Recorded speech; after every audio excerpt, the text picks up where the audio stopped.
And we are back with another episode of the podcast. Of course, I'm with the one, the only AvatarYaya.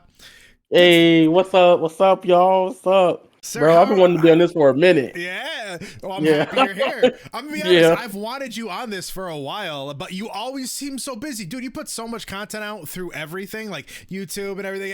Oh, I feel like yeah. I'm burdening you by asking you to do No, something. no. I know you've been going really hard on multiverses content lately. I've been seeing all your Bro, stuff. that game is making me angry. Like, I love the game, but it's making me mad. Like, today was like, I'm recording for a video tomorrow, earlier, before this happened. And I'm just sitting there like, I don't think I could do it. I probably supported the most out of a lot of people that were hyping it, but it's just been hard, right? Like the more you think about the game and how things happen, it's getting better. But being the content creator, like for a popular game, like a semi-popular game, because it got over what 10 million player base, people Yeah, it downloaded was it. crazy. So Yeah. like people treat it on the scale of how like Overwatch is, Apex, Fortnite, right? So seeing that drop off, if I'm streaming, most time I get, man, this game dead.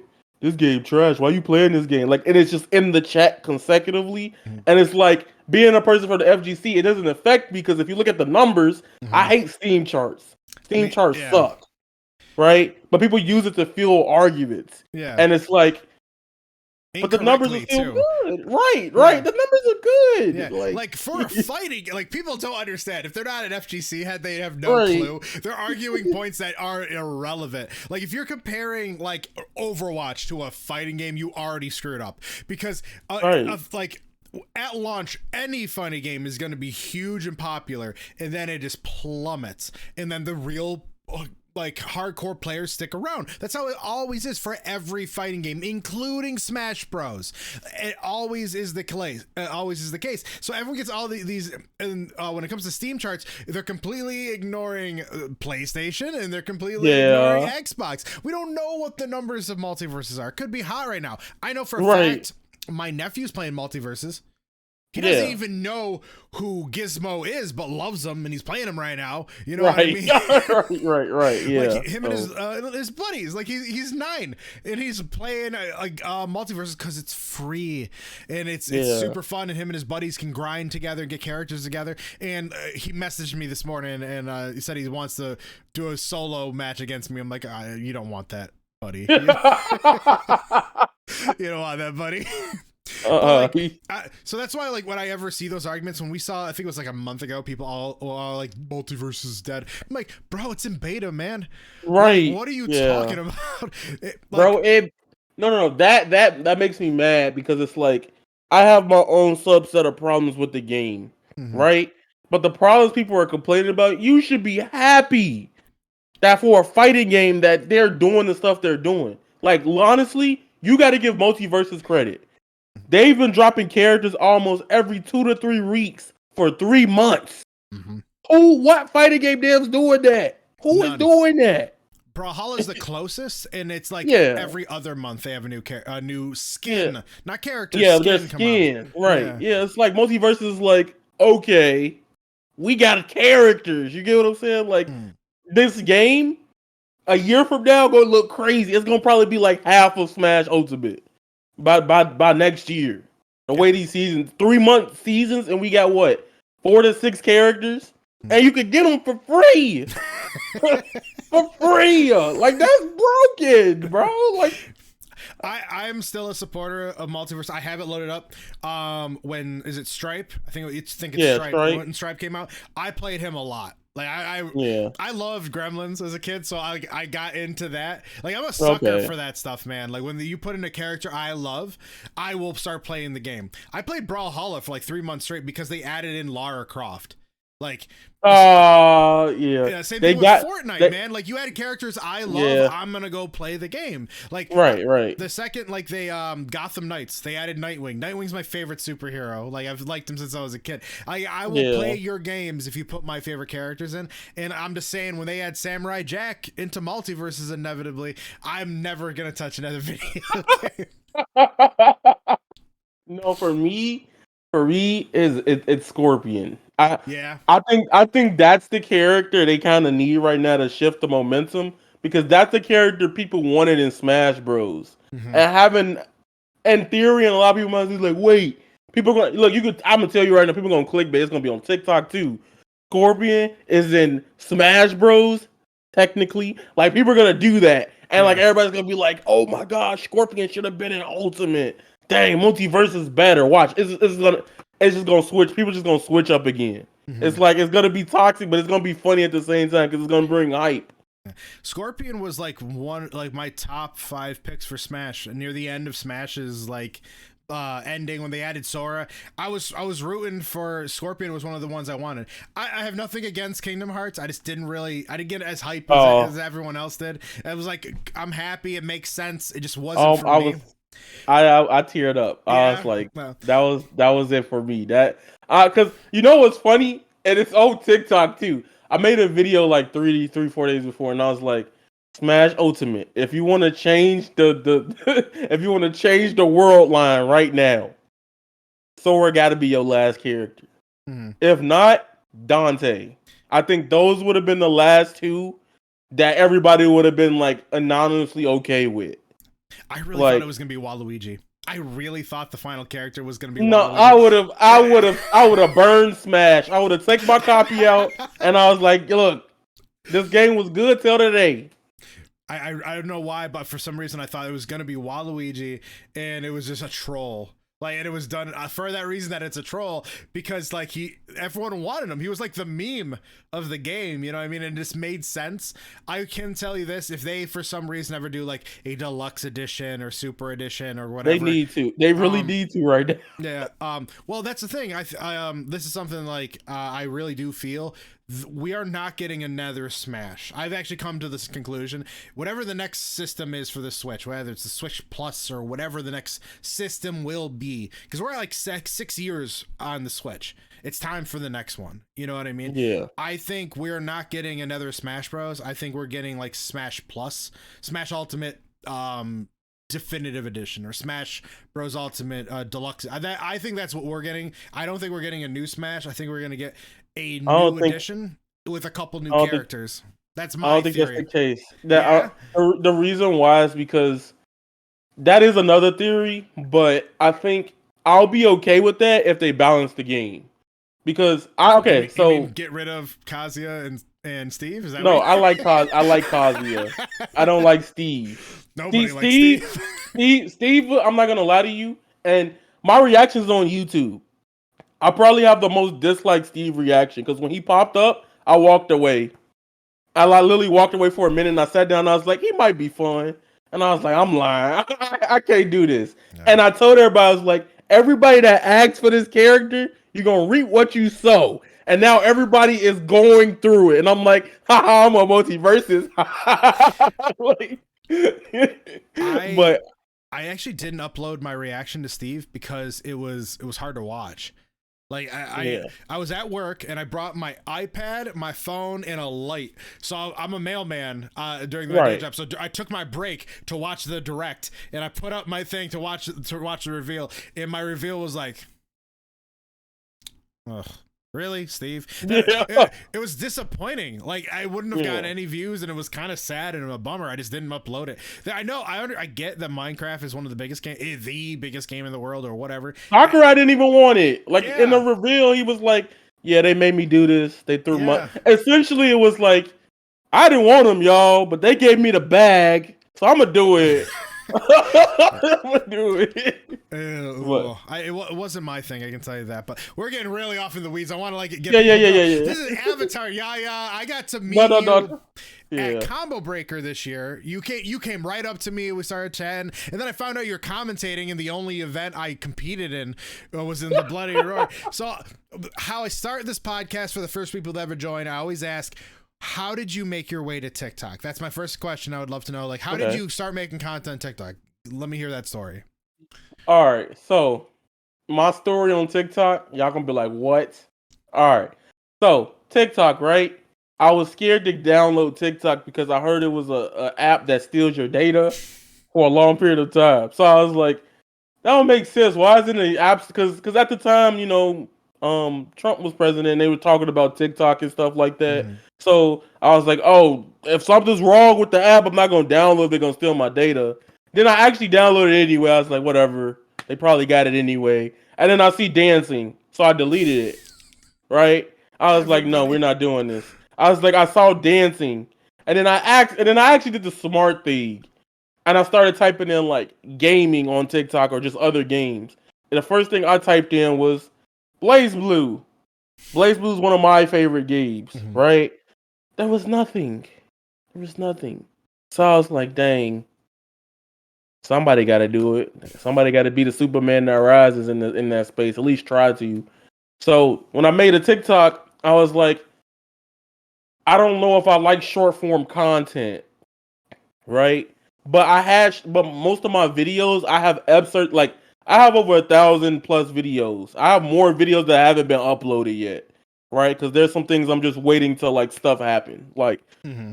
I'm the so. same way. But Yeah. yeah, so like literally, I'm literally like thinking about the parts of videos I make because the way I edit videos, I like memes in them. I like to keep people engaged, right? Like I can sit there and be analytical all day, but sometimes I do feel like I could get a little dry, So I combat that with pace breaks of memes or jokes and stuff like that.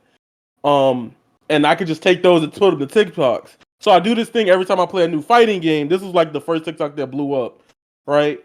And I'm playing the game, and when I first play a new fighting game, I look at the character roster. I'm like, who is? You know how people be like, yo, this character's cool. No, I gotta roast the whole roster, and whoever gets roasted the hardest, then I'm picking them, right? Because Okay. then I know what characters that I'm gonna either like or probably hate, right?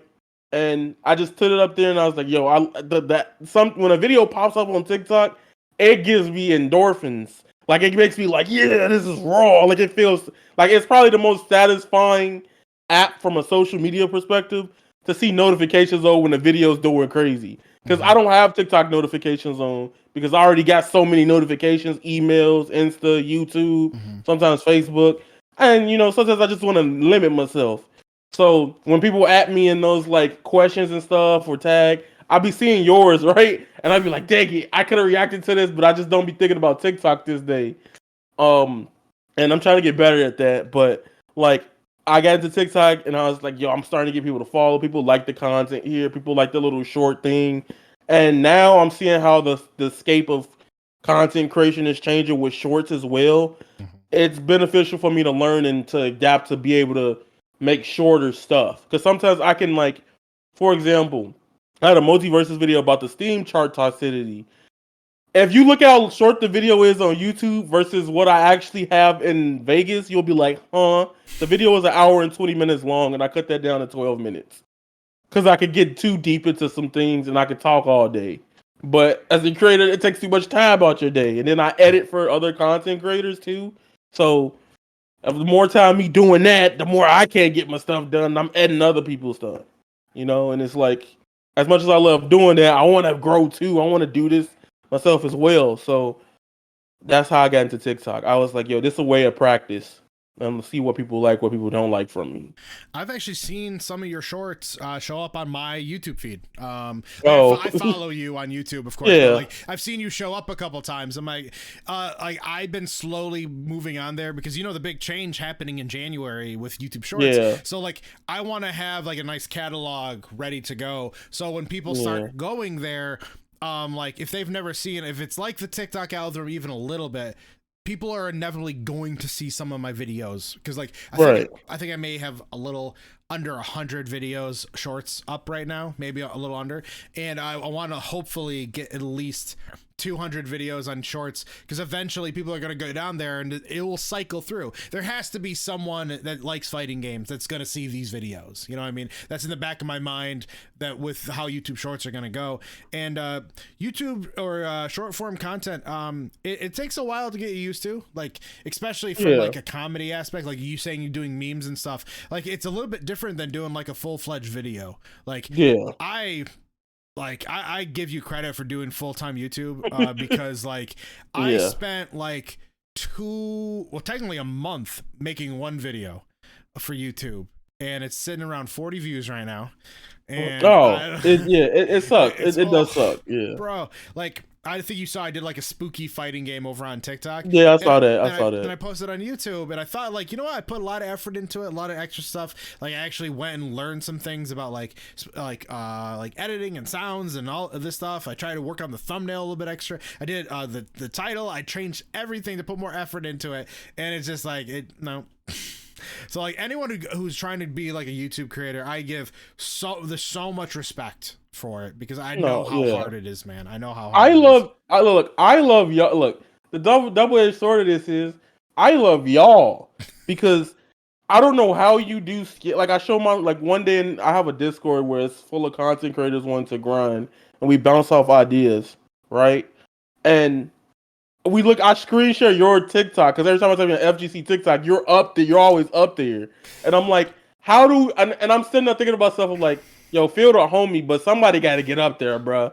Like he all the way. You out here like Bowser in the Mario movie trailer. No, like ain't nobody getting up. Like I'm sitting there like, yo, this man's broken, right? A lot of people like see your content like, yeah, you got it. Like you have some energy to it, So that's the thing about no, and it's like you do this as a mailman, you come home, etc. Right? And it's just great to see how powerful you are as a content creator. I consider TikTok creators content creators because all it really takes for y'all to get somewhere is get that one video that trends and then you just regurgitate it, right, with different versions of it and then you expand on it, right? With YouTube, you can do that with YouTube as well, but you got to change something. Like the risky videos you do, you feel like now you got to change what people like about the content, right? The Blazable video I uploaded the other day, that video took me about 2 to 3 days to do. And literally is because when I get into research or like discussion videos, I'm going into like forums, web pages, thoughts, Reddit. Like I'm looking for like information and I gotta put it together in a video to where people want to sit down and watch it, and that's how I work. I like informative stuff. Was the Blaze Blue video the one that says what you want to see in the next Blaze Blue game? Yeah, yeah. I saw the thumbnail for that. I got to make sure I go watch that one still. Your thumbnails. Mwah, by the way, I love your thumbnails. Every time I'm like, man, dude. After this, you gotta sit me down and just help me with some points. Oh yeah, I got you. I peeped and I'm like, yo, I can help him out a lot. Yeah, I'm just, like, there's certain things I like. I'm sure you watch like Harris Heller and all these other guys that like try to help you and stuff, and like I can only hear the same couple pieces of advice over and over again, and it not helping me. Does that make sense? Like you can only hear like, well, take what everyone else is doing and turn it in your own way. I've heard that so many times. I want to hit someone in the head. It's not advice. It's common sense. It's just like it's like do this that way, and I'm like, duh, like, okay, so my thing is that the only advice YouTuber I tell people to listen to is Roberto Blake. Okay. That's the one I think everybody should listen to. Like, he had a video that helped me, because when I was starting YouTube, I know nothing about taxes. So, like, I was terrified because I was like, oh, this is going to be horrible. And it is horrible. But, like, with the help of his video, I started realizing what I need to do to make it better, make things not hurt wallets and things of that nature. So I was like, yeah, let's go. And he's one that gives out the best tips, in my honest opinion. And he'll deal it to you and tell you like, yo, I got you. This is what you need to do. This is what you need to work on. So yeah, I think content creation for me, I struggle because for me it's hard doing fighting game content. Specifically because I feel like I have to be a pro player to make content sometimes. I get very discouraged because I'm like, why would anybody watch me play this? But I come from the anime game community, and the best thing about that community is that everybody was making content. No matter if you were raw, you were horrible, you were bad. No matter if the gameplay was like you losing 1,000 times, you make the video funny. If you winning 1,000 times, you just uploading the gameplay. If something happens in the gameplay, you can break it down. Content is about understanding what people like to see, what people are doing, And I'm gonna give everybody here a key tip. Y'all get some exclusive tip. If you want to know what content to make, look at your recommended in your homepage and see what's always up there. Because if that's the content you're watching, more than likely they want those style of videos, right? That's why it's a whole thing going on with YouTube. Like everybody's trying to edit like Mr. Beast, in their videos. And I got upset once because I did it as a parody to like the Mr. Beast intros, like 30. I stood outside in 30 minutes in the rain, and this is what happened. And I was like, I played multiverses for 24 hours straight. This was happening. That video had the biggest watch. Like I literally copied Mr. Beast style just as a meme, right? Mm-hmm. Copied it, and that video got 10K views. And I sat there and looked at. I sat there and I was like, why? But then that video came about the Mr. Beastification of YouTube, and a lot of other content creators are like, we're gonna tackle this. We just gonna do stuff our own way. Yeah. One of the things I've noticed, like on TikTok, and when it comes to short form, you still have to do that as well, where you have to grab the attention of your person as quick as possible. And there's a couple tricks that I have learned throughout the time that I've actually just straight up stolen from the even bigger content creators than me. Like I'm not. I'm very obvious. I'm a niche. Like, and so, like, being a fighting game content creator, it's rough. Like, it's bad enough some people don't like fighting games. You're in video games, so you're already putting yourself in like a box. But then you're putting yourself in even a smaller box when you do only one genre, right? So like, when I don't like get angry that I'm only at such a low follower count, when I see other video game content creators like at like 100, almost hitting 1 million, I know it's going to be small because I'm only talking about one thing. You know what I mean? So like I'm okay with it, but I'll go watch their videos and like, oh, I'm gonna do that, and I start noticing the creep of my videos. And just like you said, you got to go see what other people are doing that are doing well to do well as well. Also, algorithms and the TikTok algorithm's an evil beast, and no one understands what's going on over there. I don't get it. That's why I'm like. I know some stuff behind the scenes. Like I've learned some things about it, and it's I get why they do it. I'll give you one hint is if you understand how Reddit works, it's not far off from how Reddit works. If you understand how it's similar in that way, and I'll tell you behind the scenes stuff. Some of the stuff I figured out. But cool. Because I'm like, I don't even know how Reddit works. I don't even use it. Like I went on Reddit the other day. And I was a BB tag creator. Me liking BB tag, people look at me weird because they're like, "Oh, you like that game? Why not Central Fiction?" I've dealt with that a lot, right? So me as a content creator, like I made videos like, "Hey, can y'all stop the toxicity?" And I would get subtweeted or made about it. And like a month ago, I looked on Reddit. I just typed my name in. I'm like, that is not what. And I'm getting angry because I'm like, that is not why I made the video. That's like the last reason why I made the video, and it's just like misconceptions spreaded about me. I even joined Discords where like, yeah, he just like for example, I'm a Ruby fan. Okay, me too. People roast Ruby, right? I'm a huge Ruby fan. The game come out next week. I'm so excited, but that's all I've been talking about. But one of my favorite characters in the show is John, right? Somebody was like, "Oh, why would you want John to be playable? That character's garbage." And I'm like, I replied to him like 3 years later because I see it now, right? And I'm like, did you watch past Volume 3? He's like, no, man, only watched 2 episodes. So you just was spreading lies about me without no knowledge? Yep. Like, makes no sense. Yeah. It's whatever. But I'm used to criticism because, people are like. I like it. I know how to take a punch also. I did stand-up comedy for a long time, and I've bombed plenty of times. I'm used to doing bad. So it's nice to know, like, criticism. I've always found that it's helped you. It makes you better, like, as long as you can handle it. There's some people I know that cannot take criticism in any way, and they struggle. I can definitely see how they struggle, and I agree there. But this is a podcast and interview. I got to ask you some more questions. All right? Yeah, go ahead. So you told me about how you got to TikTok. What is your fighting game origin story? So what was the game? What was the first game you played as a kid up to now? Like, what was your journey in fighting games? Okay, so my origin story started with 2 games. It was Marvel Superheroes, right? I'm a Marvel baby. Okay. And that was Smash 64, right? As time and Tekken, those are my 3, right? My granddad would have I still have them. They're put up, but I have all the original 3 Tekkens on PS1. Like I have them all. Mm-hmm. And I think for me, when I got into fighting games, I always played them with my homies, right? Yep. But my homies didn't like every fighting game. Sometimes we'll just play them. We'll turn them off. We come home from school on the weekends or after school, play them for a couple hours, whatever. Our big thing was Mortal Kombat. We would get serious about Mortal Kombat.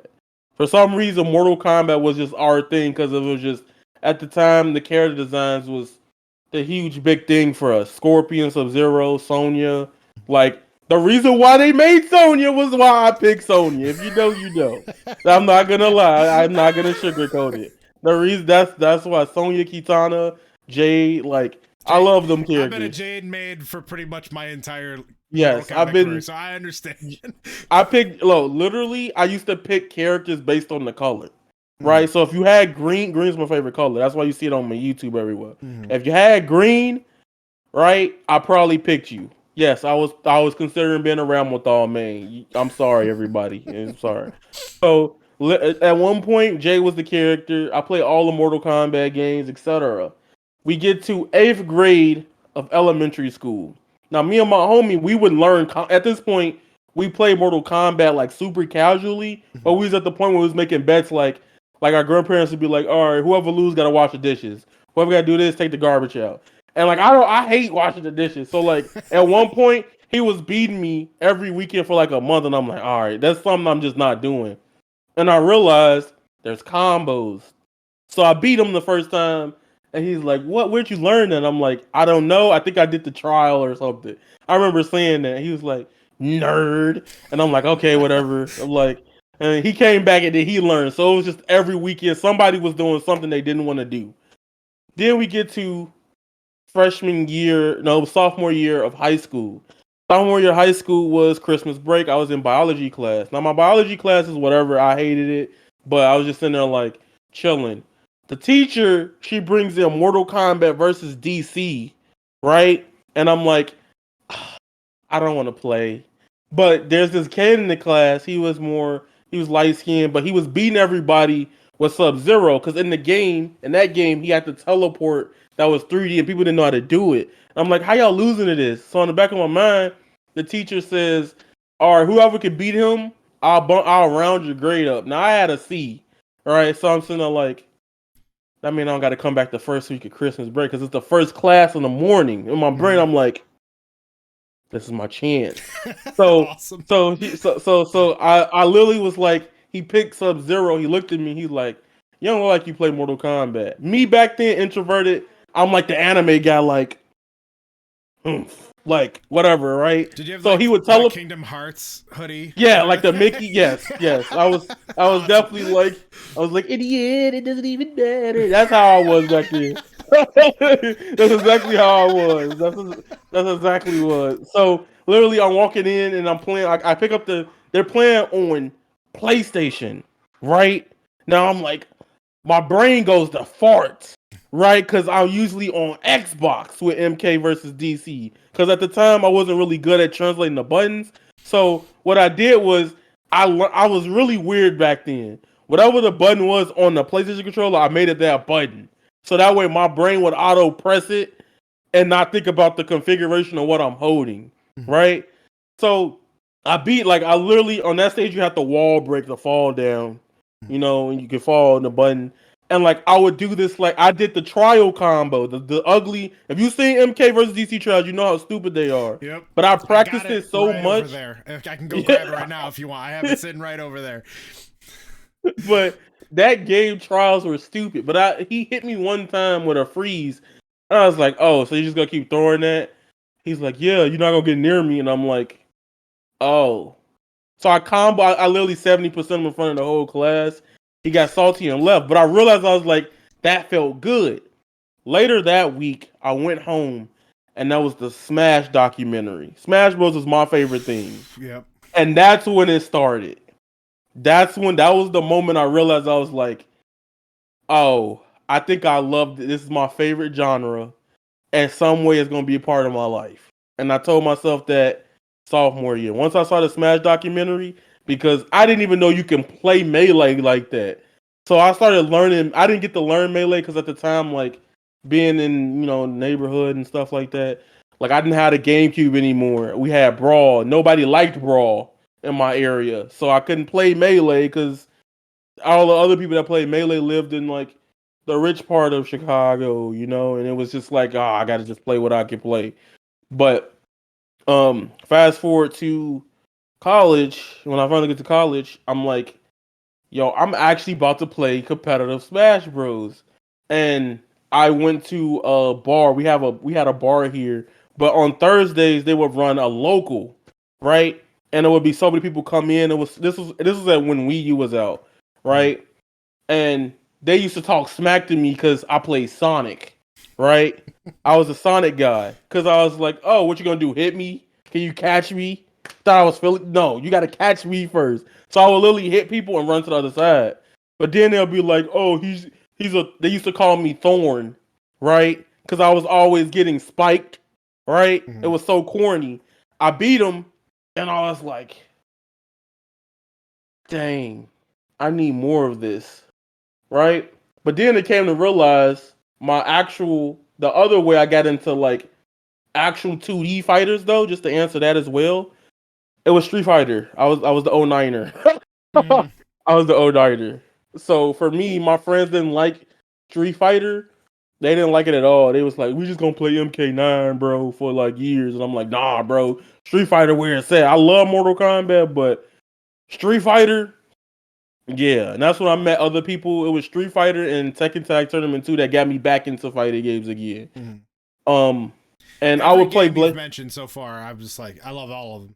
Like every Yeah, game, I'm I like, just love them. I yeah. just love them all. But Street Fighter, the focus attack, I was addicted to just doing it, like just hitting people and watch them crumple, and then like, hey, you can't move. That was like that got me into it. I was like, yo, and then I started watching Evo, Justin Wong, picked up Marvel. Like I had so many different ways how I got into fighting games, but the Smash documentary and MK was probably how I saw how I really got into playing them with other people. Mhm. So that was big for me. That's awesome, man. Like, so how'd you Yeah. get into Blaze Blue? Did you play like the original Blaze Blue, or did you I just like, played. Okay, so Blaze Blue happened on an accident. okay? So So literally, I went to GameStop and it was in a bargain bin. It was like freshman year or whatever, and it was like $10. I accidentally picked it up because it was some other game. It was some shooter that I was. It started with a B. I can't remember, but it was on PS3. And I picked it up and I got home. I was like, dang, did I grab the wrong game? But I didn't pay attention to it because it was all on clearance. It said $10. So I bought it and I was like, okay, at the time being freshman in high school, you get some money. You want to spend the money. You ain't got the responsibilities yet, right? So Mhm. I'm like, all right, Blaze Blue $10. I come home at the cash register. He says, all right, this is $10. So I'm like, cool. I come home, like, I picked up the wrong game. Played it, fell in love with it. Fell in love with it. Is there a certain character, or was it just the game? It's a certain character. I Yeah. was big. I was big on, and you're gonna notice a theme here. I really like Noel.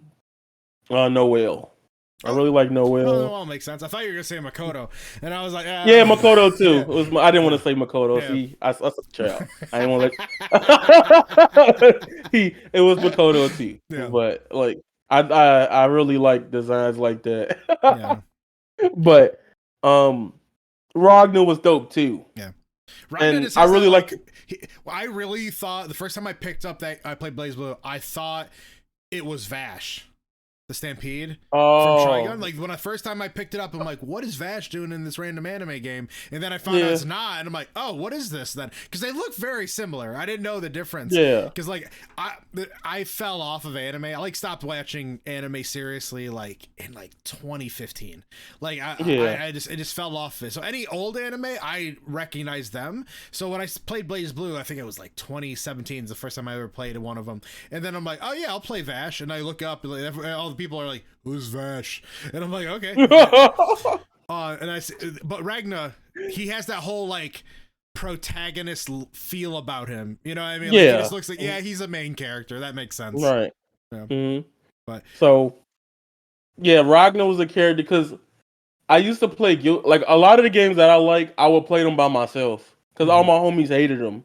So like, if there was Tekken, if there was Street Fighter, they'll be on Tekken, right? If it's Smash Bros, it's some random anime game that is whatever. Even though I love them, I love the animes too. I even acknowledge there's some better gameplay games in that space that I liked back then. Like, so it was just always me just playing them on the side and stuff like that. But if I knew there was scenes for these games growing up, because I didn't get a computer in my own, like we had one, but it wasn't that good. I'll say we didn't get a proper computer at home till about like junior year. That's when I was like 17, 18 in my house. So it Mm-hmm. was like I didn't know about a lot of stuff. Only thing I knew was like what my friend Mike and I would play, and he was getting into fighting games because he came from Naruto Storm. Mm-hmm. Most of the people I know in the space YouTube, a lot of the old YouTube creators I know came from Naruto Storm series. Mm-hmm. So that jumped off a lot of people content creator careers. Yeah. So Well, I want to actually touch on that because I know you're pretty big with the arena fighter scene, right? And like yeah, I know like you've definitely seen me make fun of them, but like no, yeah, I mentioned it earlier. Like I don't hate arena fighters. I just like for the most part every time recently in the last like I would say like the last decade, I haven't enjoyed any of them. It's been really hard for me to play them. yeah, I didn't mind the Demon Slayer game, and a big issue for me is I don't because I don't watch anime. It's hard for me to like relate to some of the games. But like I yeah. think I told you before we started, I love the Kill la Kill arena fighter, but I love Kill la Kill. You know what I Right. mean? I think I think not to cut you off. I think Kill I Kill was the biggest fumble from that community yeah. because I think that game like there's tiers of arena fighters, Okay. right? I want to There's hear all like of this. This sounds super all right, interesting. Go ahead. okay. I want to hear So all of them. Let's go. so within the anime gaming community, though when I mean anime gaming community, I mean specifically like the shonen license games, so stuff like Xenoverse, the specific people that are not FGC players that play fighters, or My Hero One's Justice, stuff like that. I'm talking about those games, Mm-hmm. right? When people say anime arena fighters, they're talking about those. Mm-hmm. There's tiers of them. The king for most people, and what people are waiting for to come back, is Naruto Storm. Mm-hmm. It doesn't make sense that there's no Naruto Storm 5 yet. After so many years, that game sold, I think, 9 million copies. It doesn't make sense. Yes, Wow, I that did game. not know that. Holy Yeah, crap! that Really? that game sold at least 9 million copies. I think the whole series is probably like at around 15 to 20 million at this point. It doesn't make sense that there's not another game. Yeah. Naruto Storm as a series, the reason why it's so good is the pace of the gameplay for a lot of people. It's very fast and it looks really good. Personally, I think the only other company that can rival Arc System Works would be CC2. Okay. Like in terms of visuals, gameplay is a different story. But that's the game that everybody that doesn't know mechanics and stuff like that think is peak. If you don't like Storm, you probably think, which I'm starting to feel that way now because I've been on a Gundam high. Okay. I was a Gundam hater before a month ago, but I've been like Okay. I've been a Gundam hater. Gundam Versus is probably the competitive arena fighter. And this is Like you could go Maxi watch Boost on. Maxi Boost on. Mm-hmm. Yeah, if you just see Versus anyway, not the PS4 one. That one's kind of iffy for a lot of people. That's like I want to say the Street Fighter 5 of Gundam versus games. Like that one makes people mad, right? I like Street Fighter 5, but you know how people act, Yeah, you know. I get it. Yeah, yeah. But like usually Maxi Boost or Versus, though that series has been going on since the PS3. Mm-hmm. People don't know. That series, that game, the combat of the game is essentially Arena Fighter Tekken. Because the hardest thing about the game is the movement and understanding the moves and having the not matchup knowledge. The once you learn the movement, it's so good. The problem with that game is that it's 2v2, right? And you got to have a Oh. partner for it. And a lot of people don't know that. They don't Bandai doesn't advertise it. If they've advertised that, a lot more people will play it because they don't advertise that it's 2v2. At one point, like you could look up like what was that last tournament? Climax of Night. They had that it's called M Bond for short. Mbon, literally they had tournaments for it, and you see people dash and moving left and right. You one wrong mistake, you will get cooked. That game is very crazy. That is like, ugh. And then I think after that, when it comes to arena fighters, there's some other ones that still trying to find their footing right now. And the next one that's probably up there, and it depends on if the company can do it right this time. My Hero 1 Justice 3 could possibly be one of the best arena fighters. Well, they're still getting updates. I think there was like 2 months ago. I just saw that they're in season 3. Mm-hmm. Dude, I didn't even know they had a season 1 and 2. You know what I mean? Like, yeah. And I'm like, I'm happy for them. I think that's great that they're still adding characters and stuff. I just didn't see like when I didn't even know there was a My Hero Justice 1. I didn't even know there was one. Then I found out the new game came out, and I'm like, oh, there's a second. Like, that makes sense. I haven't even finished the second season of My Hero Academia to begin with when it comes to the anime, so I'm kind of behind on the curve. Some of these characters make no sense to me. But knowing that they're still doing it means there's fans playing it. They're not going to make DLC for a game that doesn't have people playing it. You know what I mean? Yeah. The fact that they got to a season 3 means there's people doing it. You know what I mean? It may not be the craziest like competitive scene, but like it means people are at least logging on and playing that for some reason. Yeah. And that's something that people don't think about. The truth about that though, most companies that do the DLC for multiple seasons is because they just want to keep the license. Oh, interesting. That way they don't have to make a new game every year. Because if they keep the license, they stay in the fiscal year rotation. Or in the fiscal report. That because Bandai doesn't really just own the things; they're licensed from Shueisha, and once they lose them, you get what I'm saying. That's why you see Xenoverse every day, or Shinobi Strikers. Kind of like everybody right now, you either love Shinobi Strikers or you wish it would just get Thanos snapped. Like if I had the Infinity Gauntlet, like if Thanos told me you could use this gauntlet and die to get rid of a game, I'm using it on Shinobi Strikers. Like I'm a hardcore Naruto fan, but I will snap and I'll be smiling, crying that game is out of the universe. Wait, Shinobi Strikers still getting like DLC updates? Yeah, they're about to get another season. I didn't even know. Yeah, they keep a YouTube series where I talk about like the updates of video games, like for fighting games weekly. I didn't even Shinobi Striker was still going on. Shinobi Striker has been going on since 2017, and a lot of anime fans are like, "Please stop." Well, I know Xenoverse is in that boat too. People are like, "Can we just get Xenoverse 3, please?" I know that's but people keep buying 2. They don't need to make 3. Yeah, it's like the thing with Skyrim. They don't care about making a new Elder Scrolls. Right, you keep buying Skyrim. They're gonna make a new one. Right. So you speaking of that, so do you organize your own like tournaments at all in the arena fighter scene, or do you use more of like a patron of it? Right now, I haven't, but when there's hype around it, what I plan on doing in the future is I'm planning on doing wanted for arena fighters. Like if Storm 5 is real, right, and that's the big thing in that space right now. That Storm 5 is coming, right, and there's an announcement at Jump Festa that's saying Naruto, Bandai Namco, and everybody's like, "What is that?" Right? Hopefully, it's not a mobile game, but. That's been killing people. Yeah, that's been the worst thing about the anime games. But that's why a lot of YouTubers are like switching off games right now because either A, the company doesn't support the game the right way like other games do. Why am I playing these arena fighters when they can't even add a lobby in? Yeah.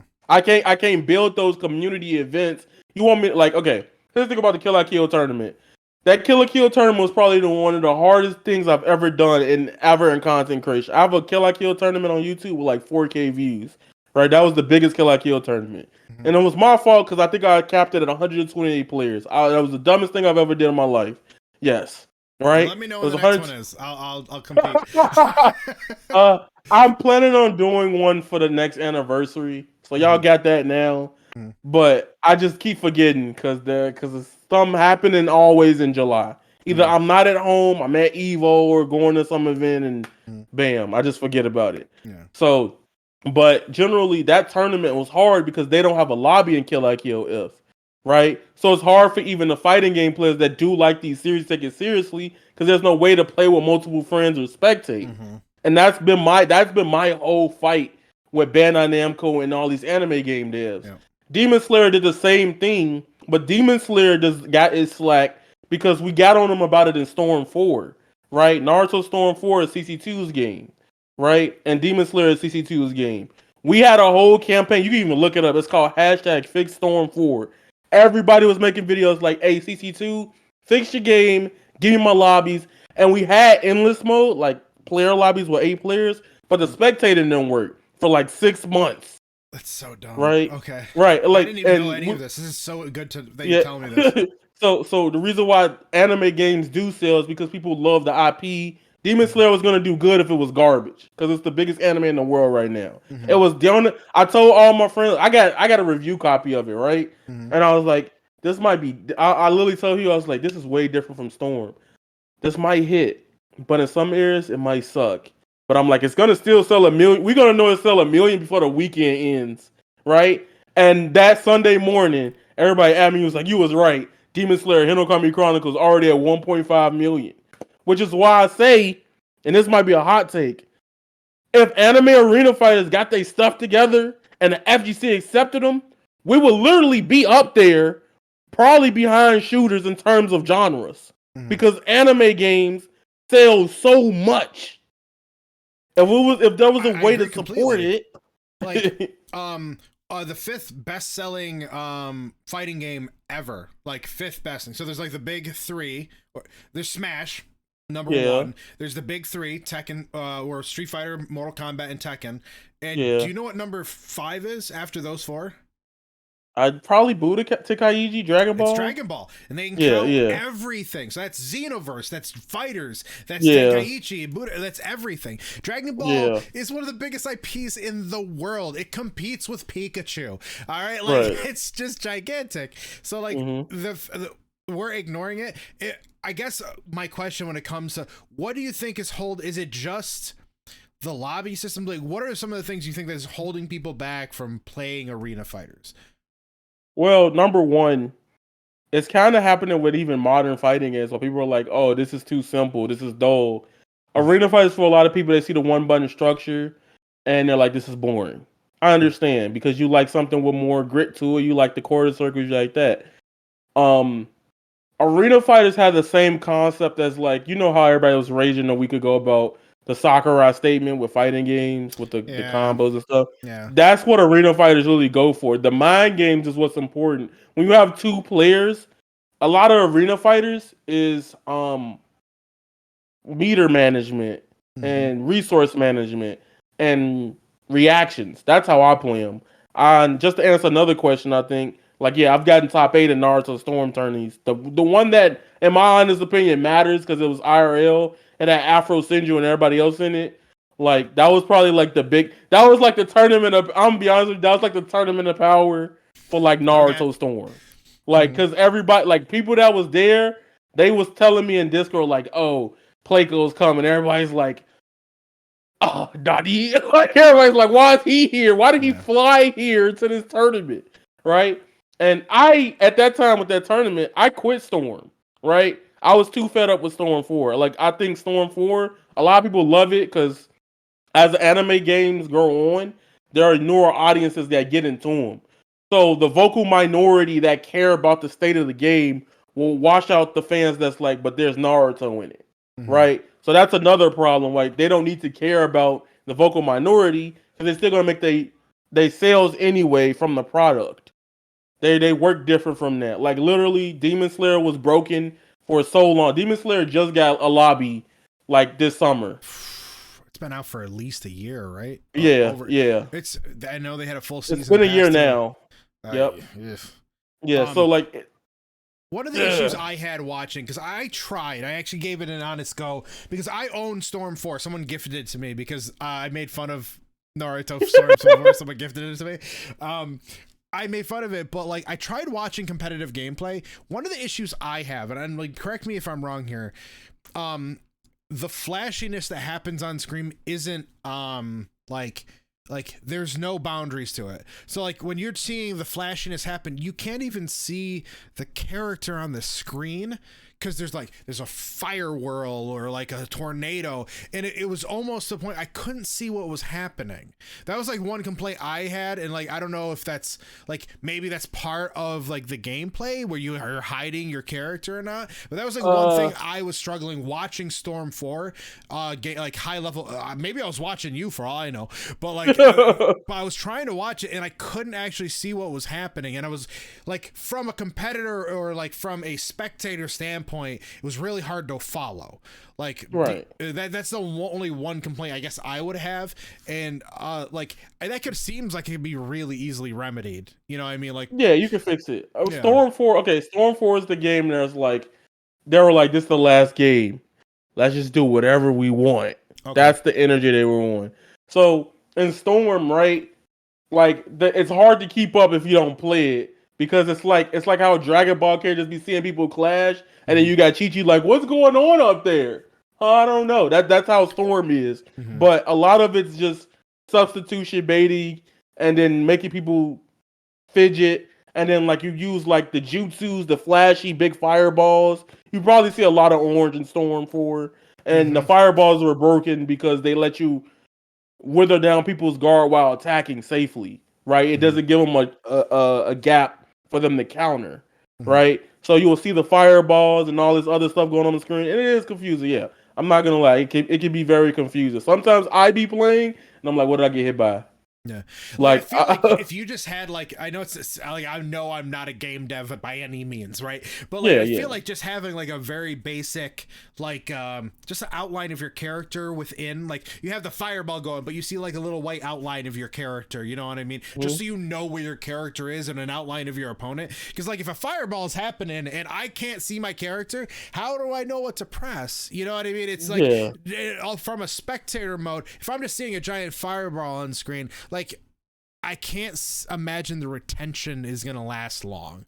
Like as you know, like we've both watched matches like in Street Fighter 5 or Street Fighter 4. That's like the most hyped thing ever, but you can see everything because it's right there on screen. I wonder, I could be wrong, and like I might be like just talking out of my butt here, but I think that might be one of the issues in my opinion.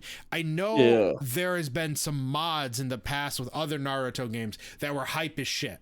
Right, I've watched some stuff online. T-Grass, I think you know who T-Grass is. He showed me some gameplay, and it was hype, like absolutely hype. I don't know like half of the characters in Naruto, by the way, because I haven't watched any of it. But like, I understand why that was hype. I think it was just the struggle of watching the Storm.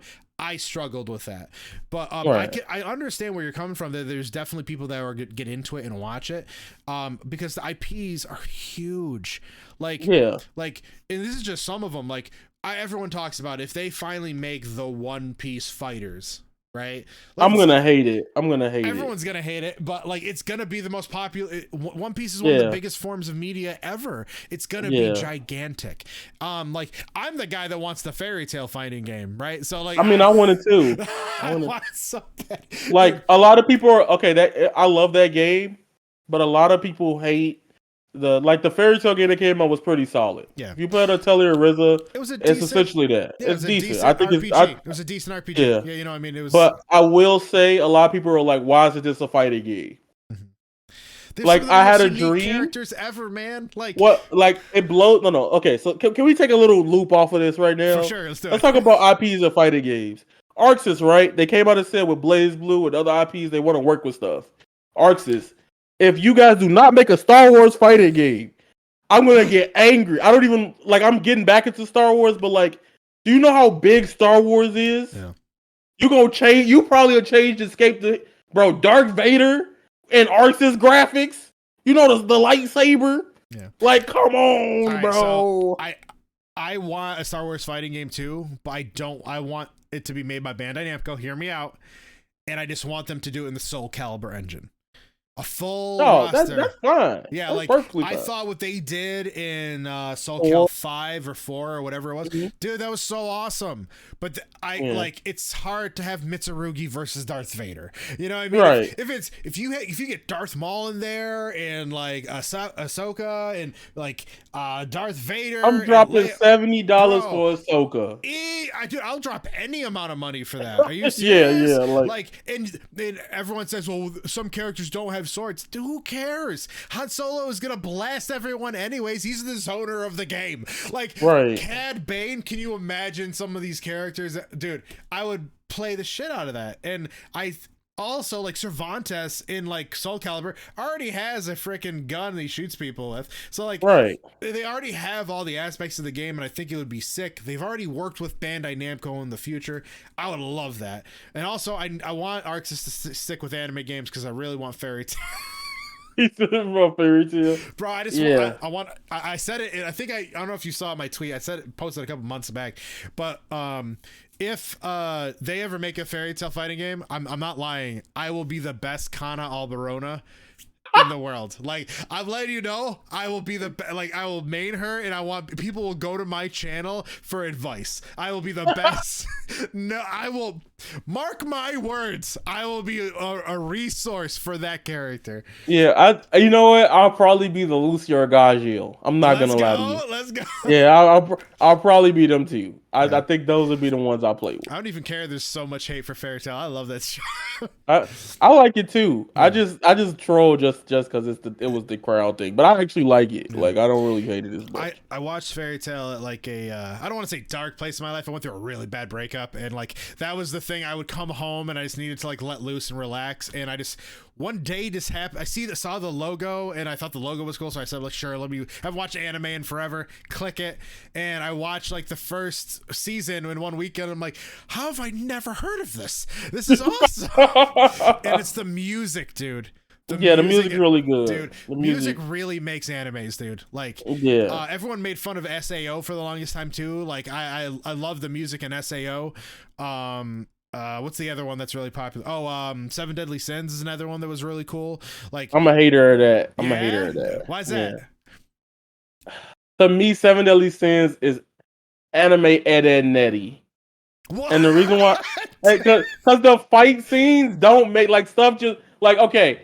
I tried so many times, but everybody knows this scene where they just in the hallway and they just start throwing each other. I'm like, no, I gotta turn this off. I can't do it. It's too stupid for me.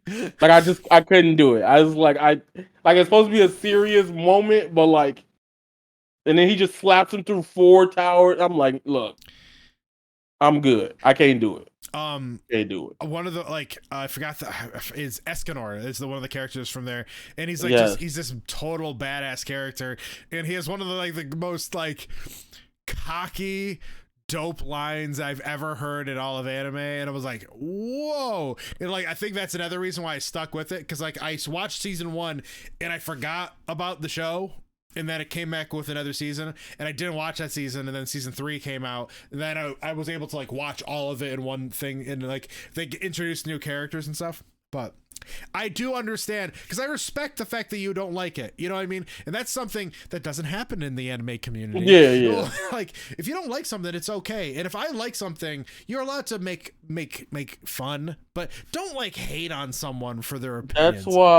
That's why I do not I don't use my other Twitter, because that Twitter reminds like I lost my Twitter because I tweeted a meme from like 2013 that got me suspended at one point, and then it came back, and like I logged in on it and I regretted it because it was just literally when I was an anime game only content creator, like it was just bad takes or just hating on other people's animes, and I'm like I've grown past that, right?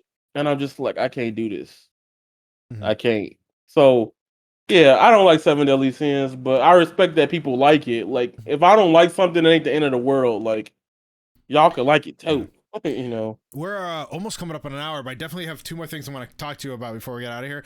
Your commentator, how did that get started? Oh, okay. So commentary started because I thought about like fighting games, and as I got over there, I was realizing like, when I was in college, at least where I went, I couldn't really play that much. And I came to realize I was like, yo, I really like talking about the games. Like regardless, like even if I don't play, I'll talk. And then there was one period of time where like I was trying to learn how to skateboard Mm-hmm. and I messed up my hands. So I couldn't play the games. And one of my homies was like, yo, can you commentate my like Naruto tournament? I need somebody to do it. I was like, I don't know. I don't know if I know the game that well and stuff like that. He's like, bro, think of it like you're making a YouTube video, but talk about like the boring stuff sometimes. I was like, cool, I got you. So I did, and I was like, yo, this is fire. And when I came into the idea of commentary, right, I was there for the idea of like wanting to put myself on a bigger scale of screen besides my content, Mm-hmm. right? Because like anybody could try to make content or try to be a content creator, but I want to be above and beyond it. And I realized that I like seeing the energy, Tasty Steve, Mm-hmm. Sage Am, Sharp. Like I'm a Sharpie shield. Like once I Sharpie's the best.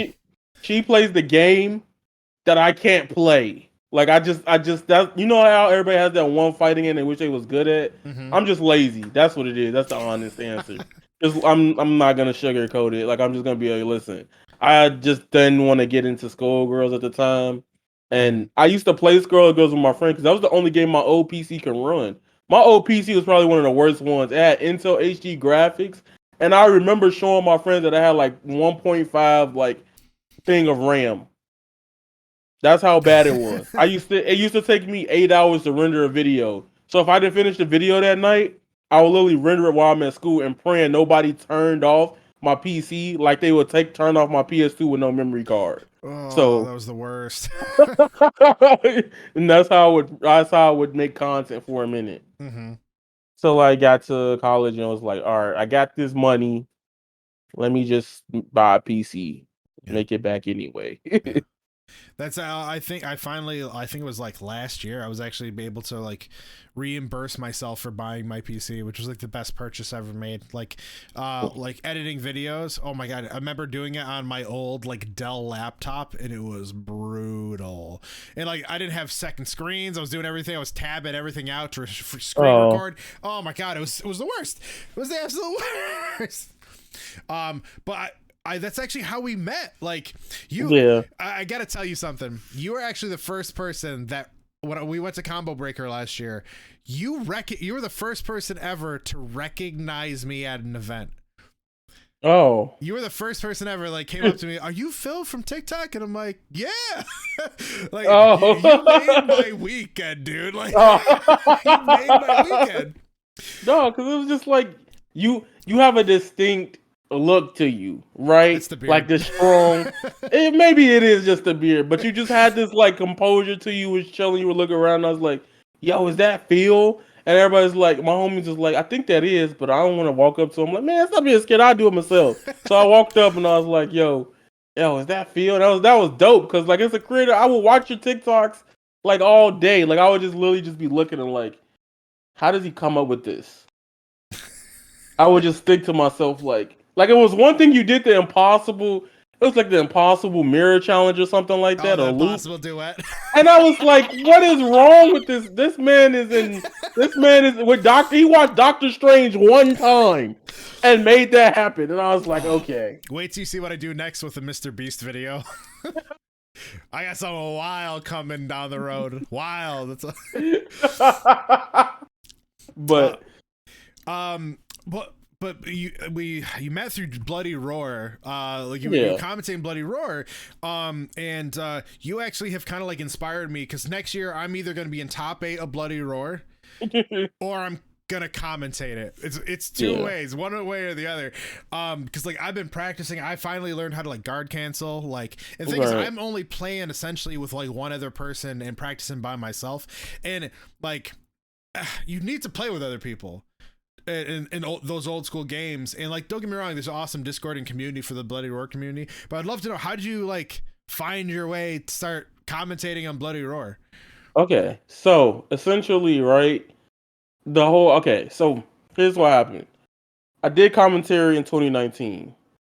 I realized I did it for Grand Blue, and then I did it for Kill I Kill If. I Okay. went to Evo for Kill I Kill If. Mm-hmm. Like that's how dedicated I was to that game because I wanted to see it thrive. Um, and then after that, I realized, following up to 2020, like the early before the pandemic hit, I did actual commentary for Kill I Kill If right at the event, and I was like, this feels good. I like it. It's like it's like streaming, except that like you don't have control of the stream. You just Mm-hmm. gotta focus on talking and Mm-hmm. being entertaining, and that's like dope to me because like I'm kind of like iffy on streaming. I'm not gonna lie to you. Like I like streaming, but I'm like sometimes I be subconscious like what I'm doing. I could be editing. That's where my brain's at, I'm the right? same. I hate streaming. That's how I got started because I wanted to be a streamer, and now I think it's a waste of time. I'm like, I could be working on a new video right now, but I'm Yeah, gonna sit here and twiddle my thumbs, and all of you can watch me yeah, lose in a video game. I'm with you 100%. You can continue. yeah. That's usually how I felt a lot. But then over this year, I realized like, all right, interacting with your community is important because if they know how you are, they'll probably be more inclined to support you and watch the content and things like that. And I that's probably my weakness as a content creator. Like, I love making the content, but interacting sometimes I'm trying to get better at that. Yeah. And I've acknowledged like, yo, like some days I don't even update the community post on YouTube. I'm just not touching it. You Mm-hmm. know, some bigger creators they don't have to do that because they got people that are just following them like a mob, Yeah, right? But there's certain people. yeah, I get jealous when I see people that like comment every. You go on someone's post and people I follow, and then you see the same people post every single day with you, and you're like, man, I want that. oh yeah, exactly, yeah, it's exactly what it is. Like, um, but yeah, and then commentary. My thing was that I was like, I'm gonna be a big name in commentary, Hmm. and then pandemic hit, and I didn't do it. I got discouraged by it because I was like, at that time, I was like, all right, I'm gonna do the gym thing. I'm gonna get nice. I'm gonna make this a part of my lifestyle, right? In Mm-hmm. some kind of way. And I was at one point, I was like, all right, I'm gonna just do commentary everywhere else, and then get into the Smash commentary, right? Because Smash was my main game. If you want to know how many hours I got into Smash Ultimate, I have at least 2,000 at this point. That's how Mm-hmm. much I play Smash Ultimate. Um, and that's not including other switches I have. So, like, I was gonna get into it. That started to stop doing it, and then I realized I was like, all right, it's 2022. Let's get into Let's get into commentary. And at the time, I realized I wasn't really playing any of the new fighting games because I really didn't like many of like I like watching them and they're entertaining. I still love fighting games, but I have had a problem with like some of the newer fighting games just ain't hitting me. I will say Street Fighter 6 will probably be the next thing I tip.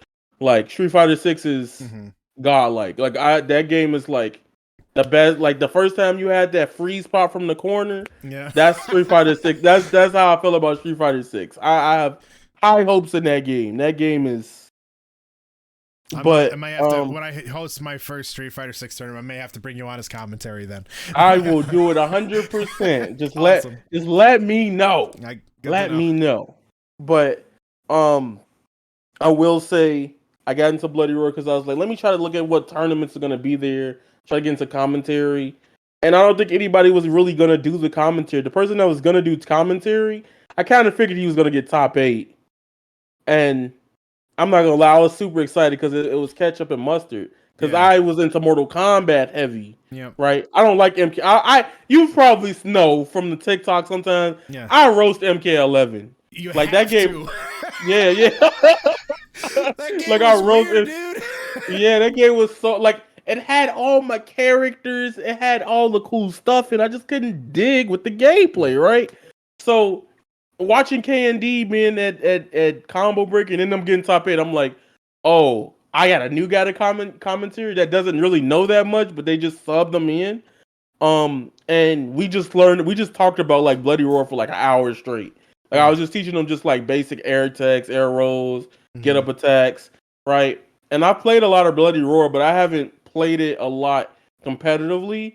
And then Jerry was teaching me like the whole week. That's all he was talking about. Like I'd met him for the first time at Combo Breaker. Hmm. So he was just talking to me about Bloody Roar as we walking around the venue for like hours. And I'm like, all right, now I got this information in my head.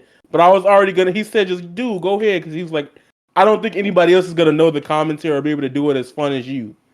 And then and what was dope was that all the Bloody Raw Discord, they were like, "Yo, this man's hilarious." Like they put the clip on Twitter where like I was like, "That's not gonna kill," and he stumps him and he dies, and I'm like, and I'm embarrassed, but everybody's like, "Yo, who is this? This man's funny," and like I was like, it was unintentional because I was like, "Wait, yeah, might kill," but I didn't want to say that. You know, when you're on mic, you don't want to sound like you don't know what you're talking about. Yeah. So I was like, it might kill, but I don't want to change it up too much. I just got quiet and it made the clip funny. Yeah. Like, like out of context sounds. If you go back and watch, I'm actually sitting right behind you. Oh, yeah. The whole entire time. Yeah.